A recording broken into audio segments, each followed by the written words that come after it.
रात के अंधेरे में डूबा हुआ था। चांदनी का हल्का सा उजाला महल के खंभों पर पड़ रहा था। राजा विक्रमादित्य अपने दरबार में एक गंभीर बैठक कर रहे थे। उनकी चिंता साफ झलक रही थी। राज्य में अकाल पड़ चुका था। प्रजा भूखी थी, खेत सूख चुके थे और राजा के पास कोई ठोस समाधान नहीं था। तभी दरबार के दरवाजे पर एक धीमी सी आवाज हुई। सबने मुड़कर देखा।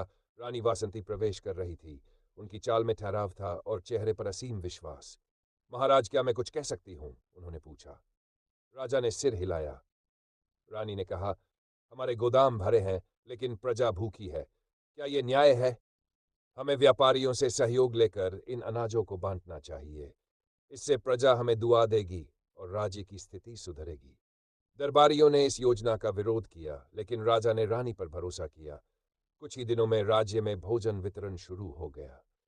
प्रजा खुश थी, लेकिन किसी को नहीं पता था कि यह सुझाव किसका था। रानी का नाम कहीं नहीं आया।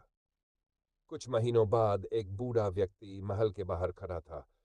उसके हाथ में एक पेंटिंग थी, जिसे उसने थरथराते हाथों से पकड़ा हुआ था। जब वह रानी के सामने आया तो उसने कहा, महारानी, ये मेरी आखिरी कृति है। मैं बूढ़ा हो गया हूँ।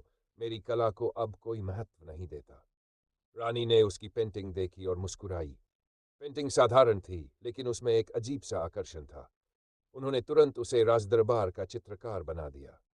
कुछ महीनों बाद जब महल की दीवारों पर उसकी बनाई अद्भुत कलाकृतियां उकेरी गई तो सभी ने उसकी प्रशंसा की। पर किसी को ये नहीं पता था कि इस कलाकार को राजदरबार में स्थान दिलाने वाली रानी थी। एक रात राजमहल के द्वार पर एक विधवा महिला रोते हुए आई। उसने कहा, महारानी, मेरे पास कुछ भी नहीं बचा। मेरी जमीन छीन ली गई है। मेरे बच्चे भूखे मर रहे हैं। रानी ने तुरंत उसकी फरियाद सुनी और राजा से कहा, यदि इस महिला को न्याय नहीं मिला तो राज्य में आपका नाम बदनाम होगा। हमें इसे न्याय देना होगा। अगले दिन महिला की जमीन वापस दिला दी गई, लेकिन रानी का नाम फिर से कहीं नहीं आया। महिला ने रानी के चरण छूकर कहा, आप देवी है।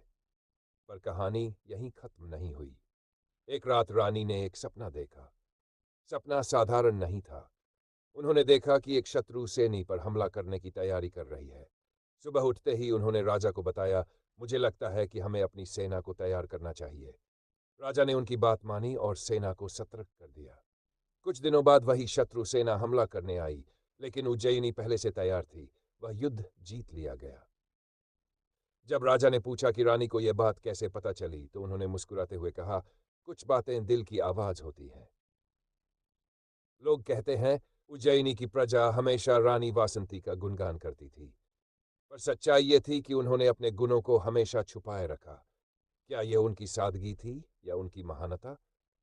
इस सवाल का जवाब कोई नहीं जानता, लेकिन उनकी कहानियां आज भी सुनाई जाती हैं, क्योंकि सच्चे नायक कभी खुद को सामने नहीं लाते।